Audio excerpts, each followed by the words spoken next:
संसार में त्रिदेव ब्रह्मा, विष्णु और महेश को सबसे शक्तिशाली माना गया है। सृष्टि की रचना, पालन और संहार का जिम्मा भी त्रिदेव पर ही है। हर कोई अपनी अपनी तरह से प्रभु की आराधना करता है और उनकी कृपा भी प्राप्त करता है। ऐसे में किसको श्रेष्ठ माना जाए, ये निर्धारित करना बहुत मुश्किल है।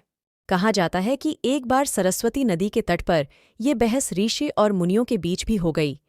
हर कोई अपने आराध्य की महिमा के गुणगान कर रहा था। जब कोई निष्कर्ष नहीं निकला तो सप्तर्षि मंडल में से एक महर्षि भृगु ने सोचा कि क्यों न इस बार त्रिदेव की परीक्षा ली जाए।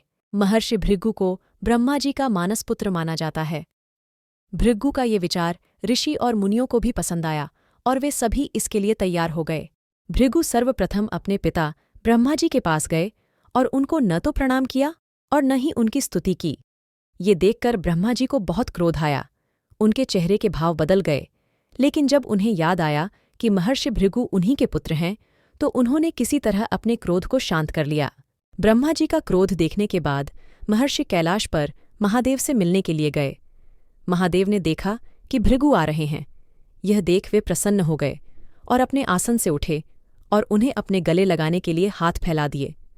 लेकिन भृगु तो उनकी परीक्षा लेने के लिए आए थे, इसलिए उन्होंने महादेव का आलिंगन स्वीकार नहीं किया और कहा कि आप हमेशा वेदों और धर्म की मर्यादा का उल्लंघन करते हैं।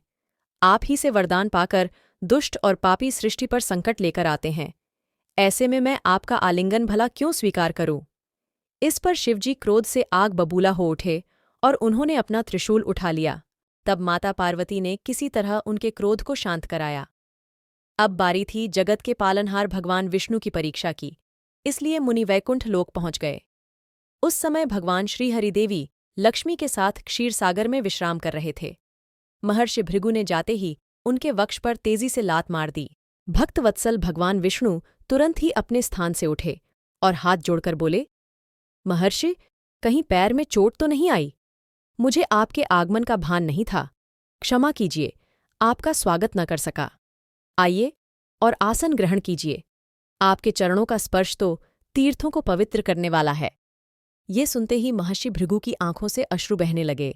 इसके बाद भृगु लौटकर ऋषि मुनियों के पास पहुंचे और ब्रह्मा जी, शिव जी और श्रीहरि के लोकों के अनुभवों को विस्तार से बताया। इसके बाद सभी ऋषि मुनि के सभी संशय दूर हो गए और वे श्रीहरि को श्रेष्ठ मानकर उनकी पूजा और अर्चना करने लगे। ऐसे ही और वीडियोस देखने के लिए लाइक, शेयर और सब्सक्राइब करें इस चैनल को। धन्यवाद।